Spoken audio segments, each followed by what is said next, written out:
Yo, we back with another one. Today we're finna take a look at the worst killings caught on camera in Chicago. Let's go ahead and get into it. Came through the Christmas crowd, purple hoodie, gray jacket. 10 seconds later, he pulls out a gun and shoots a 14-year-old boy dead. The footage is crystal clear. His face, his clothes, every step he took, but he's still out there. 9 murders, all caught on camera. Faces captured, movements tracked, and most of these killers still free. This is CCTV homicides.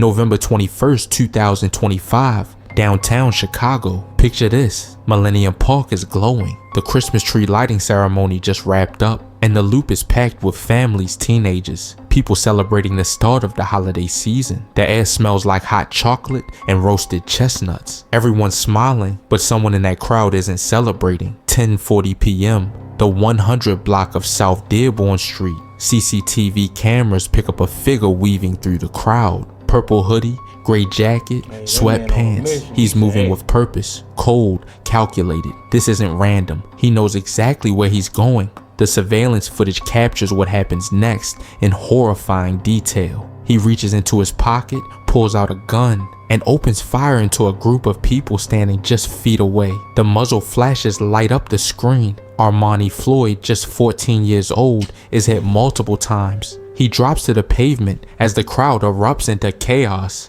People screaming, running, diving for cover, parents grabbing their kids. Armani is rushed to Northwestern Hospital, but the damage is catastrophic. This child,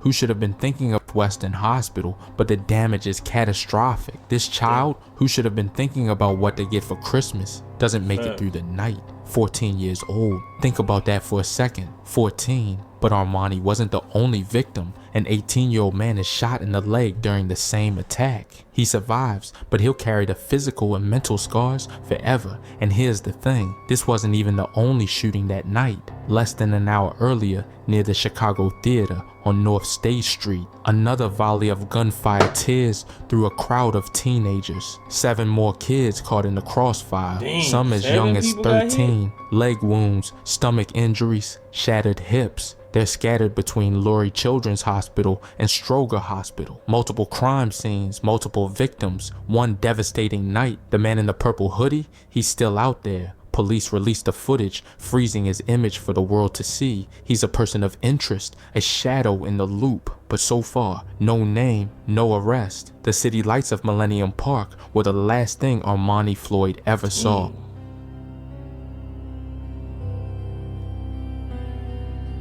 It's crazy how they like the cameras they got set up around the cities and stuff. Like they catch everything. And the fact that he's still at large is crazy. Well,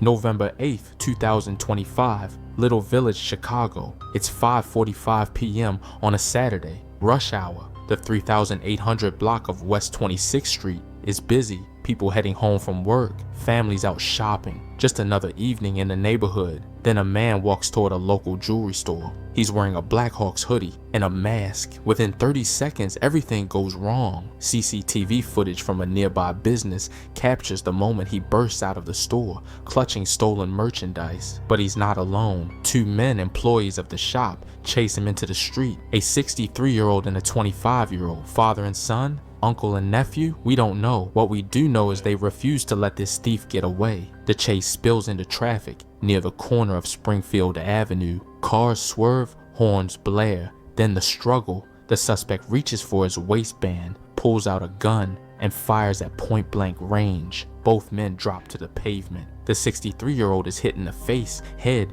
and body. The 25-year-old's torso is riddled with bullets. The shooter doesn't look back, just jumps into a white SUV and speeds away southbound on Springfield. Both victims are rushed to Mount Sinai Hospital in critical condition, but they don't make banned from the streets! Get out here! you shot them over some jewelry you stole. First off, where you gonna sell it? Can't take it to a pawn shop. Second, where you gonna wear it? They gonna notice it if you get caught, because you gonna flex it somewhere on social media. You gonna do it, because that's just us. We gonna do stupid stuff like that. You gonna flex it somewhere, and then they gonna catch you for it. Yeah, you're tweaking, bro. 2 generations of a family business gone in 30 seconds, all for a handful of jewelry. The white SUV disappears into the Chicago grid. The man in the Blackhawks hoodie becomes another ghost on surveillance tape. Detectives spent the entire night under streetlights, gathering evidence from dozens of cameras, but there's still no suspect, no arrest, just 2 empty chairs at someone's dinner table.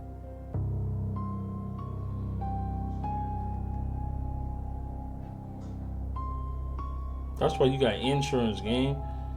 Just file the claim. Look, I got robbed. May 15, 2025, Chatham, Chicago, 1:13 a.m. The 7800 block of South Eberhart Avenue. A group of women are arguing on the sidewalk, voices raised, tension building. It's the kind of heated argument that happens every night in cities across America. Usually it ends with people walking away angry, maybe blocking each other on social media. But not this time. A man approaches the group. He doesn't try to break up the argument. He doesn't say a word. He just pulls out a gun and fires twice, directly at Melina Brown's face, 20 years old, shot in the face at close range. The group scatters as the shooters vanish into the shadows of Greater Grand Crossing. Melina is rushed to the University of Chicago Medical Center, but there's no miracle waiting for her there. A bullet to the face leaves no room for hope. She's pronounced dead. Another young life extinguished over a street-side quarrel that should have ended with words. But here's where the surveillance footage becomes crucial. Detectives track the suspect's movements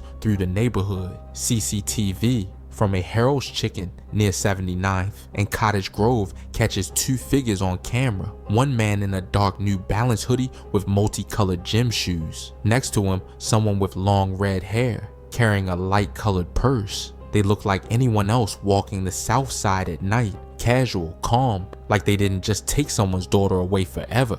The footage shows them standing outside, unbothered, as if the blood on Eberhart Avenue never happened. Melina Brown was only 20. Her family is left with a void that can never be filled. And police, they're left with grainy recordings and unanswered questions. No suspects in custody. No justice for Melina. When we gonna figure out, like, stuff can be avoided? Like, we can just let stuff go. Just walk away sometimes. I'm like, alright, bro, you got it. It ain't even worth it. You got it. You big and bad. Yep, you got it, brother.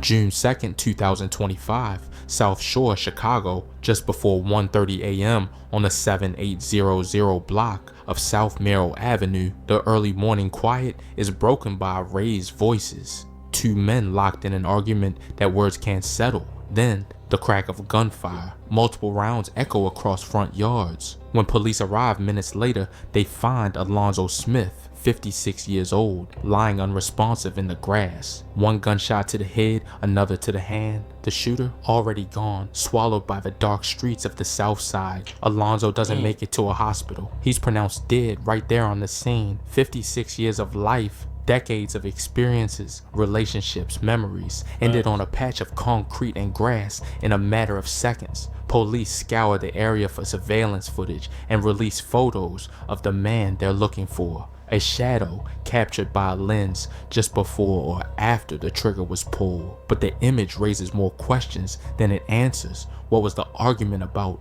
Money? Respect? An old grudge? We may Probably never know. member. The motive remains as cold as the streets. Give me pavement the where gun, Alonzo bro. Give me the died. gun. Another family left to I don't pick up really- the pieces. Another case file gathering dust. No arrests. The suspect remains at large.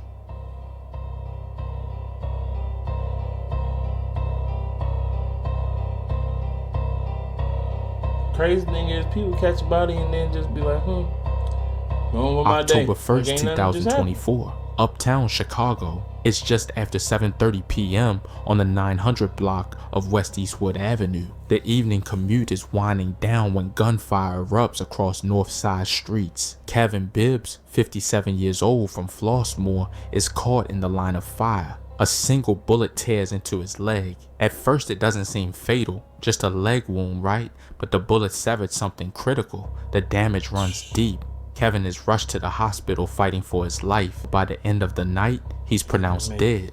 For nearly 4 months, the case sits cold. No leads, no names, no movement. Just another unsolved homicide in a city with too many of them. But then detectives reveal what the cameras saw that night. CCTV footage captures a woman, a person of interest, moving through the neighborhood. She's wearing a green sweatshirt, caught in a series of clips navigating the streets and alleys of Uptown. She walks with purpose, like she knows exactly where she's going. Who is she? Why was she there? What role did she play in Kevin's death? Police released a video to the public. He probably didn't cheated on Shorty. That was his little yeah on the side. You said you was gonna leave her. If I can't hear you, nobody can. Blasting him. This stuff crazy. Like, people just be killing for so, like, the dumbest stuff. Like, it's just senseless killing at this point. Hoping someone recognizes the walk, the clothes, or the face. But surveillance footage can only tell you so much. The screen remains the only witness. 57 years of life ended on an Uptown sidewalk. No suspects in custody. Area 3 detectives are still searching for answers.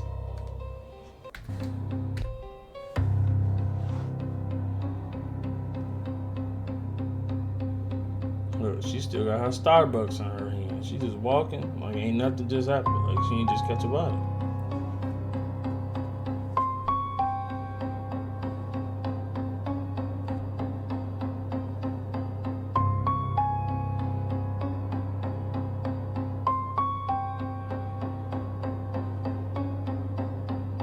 Dang, how long was she just walking around? She looked like a kid.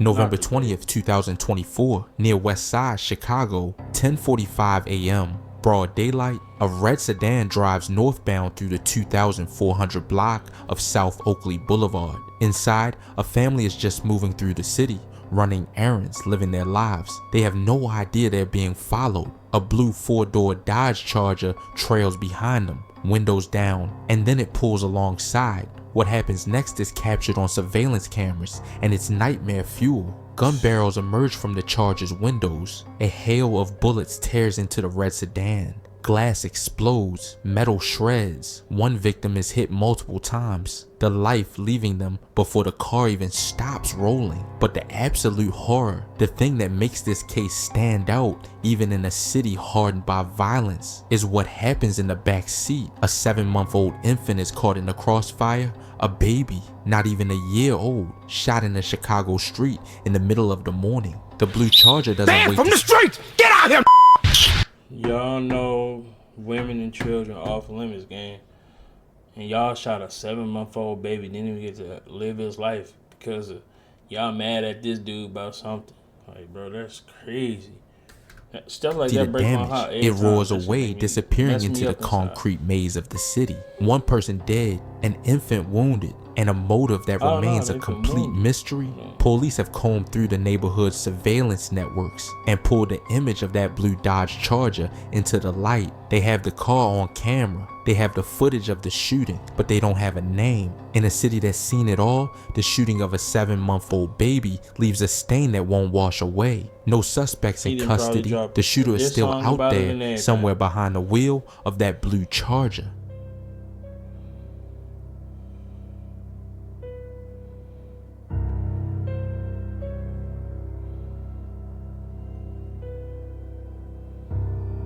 Broad daylight, too.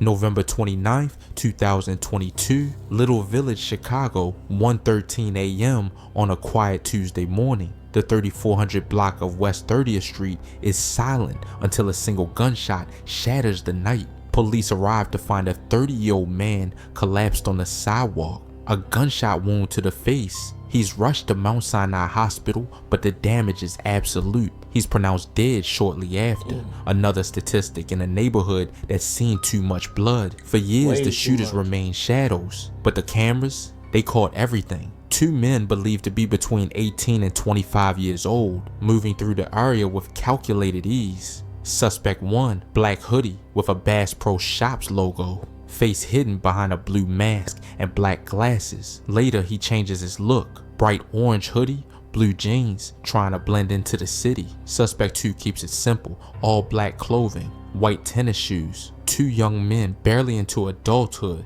leaving a 30-year-old dead on a cold sidewalk. No motive, no warning, just a life taken in the dark. The investigation has stretched across 2 years now. The images have been enhanced, the clips rewatched hundreds of times, but the trail remains cold. Area 4 detectives are still waiting for the call that puts a name to the faces on the screen. 2 suspects, 2 years of silence, Bobby, no arrest.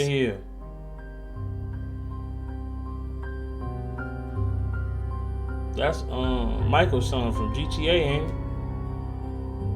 Like, bro, what are we doing? You supposed to be your daddy rich, gang. You ain't supposed to be doing none of this.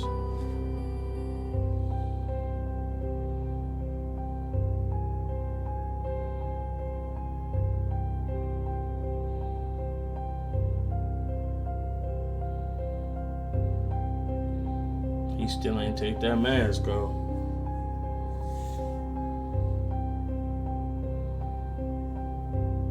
November 13th, 2022, West Town, Chicago, 10:47 p.m. A white tow truck moves westbound on the 1900 block of West Fulton Street. Just a driver out doing his job, navigating the late night streets of the near west side. Then a gray 2-door Dodge Challenger pulls into frame. It's not just passing through. As the Challenger draws level with the tow truck, gunfire erupts from inside the vehicle. The driver of the tow truck is hit while still behind the wheel. The truck loses control. The driver slumps over, killed instantly by a shooter who never even stepped out of their car. The Challenger roars away, leaving the white tow truck idling in the middle of the street. A crime scene marked by shattered glass and spent shell casings. Why target a tow truck driver in the middle of his shift? Was it a case of mistaken identity?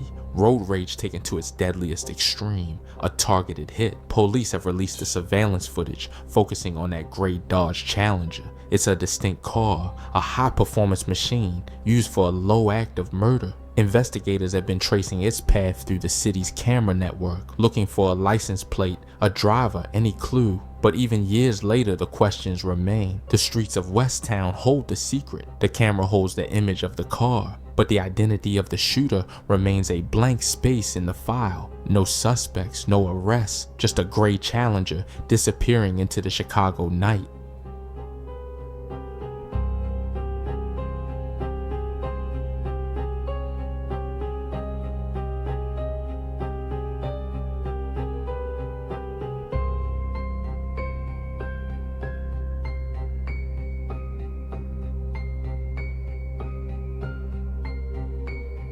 See what's happening.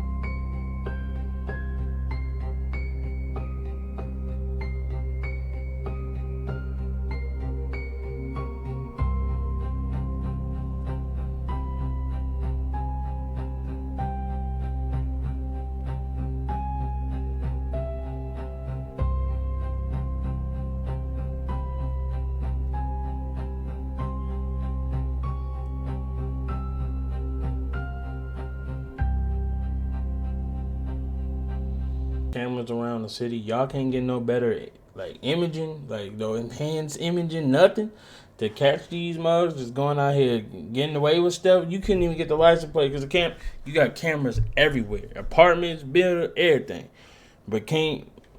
November the 27th, 2024, Lincoln Park, Chicago. It's nearly 4 p.m. on busy Clark Street, one of the city's most active corridors. Sidewalks are packed with people. Alexander Nestoruk, 34 years old, begins exhibiting what witnesses describe as erratic and dangerous behavior. He starts an argument with a group of people near Arlington Place. Within seconds, the tension explodes. Nestoruk reportedly lunges at one of the men, physically attacking him. But the confrontation takes a lethal turn. One man reaches into his clothes, pulls out a handgun, and fires. A single shot tears through Nestoruk's chest. The shooter doesn't stay to explain. CCTV footage captures him dressed head to toe in black, fleeing south of on Clark Street on foot, disappearing into the late afternoon crowd. Nestor Rook is rushed to Advocate, Illinois Masonic Medical Center in critical condition. For 5 days he clings to life, but on Monday afternoon he's pronounced dead. The police released the surveillance images showing the man in black walking calmly through the street just before the chaos. He looks like anyone else, just another person in the crowd. Here's the complication. The shooter claims self-defense, says Nestor Rook attacked first, but he fled the scene, which raises questions. If it was truly self-defense, why run? It started as a street-side dispute. It ended as a homicide. Detectives are now tasked with finding a gunman who disappeared into one of Chicago's busiest neighborhoods. The man in black remains unidentified. The full truth is buried in an argument that went too far. No suspects in custody. The search continues in the heart of the North Side.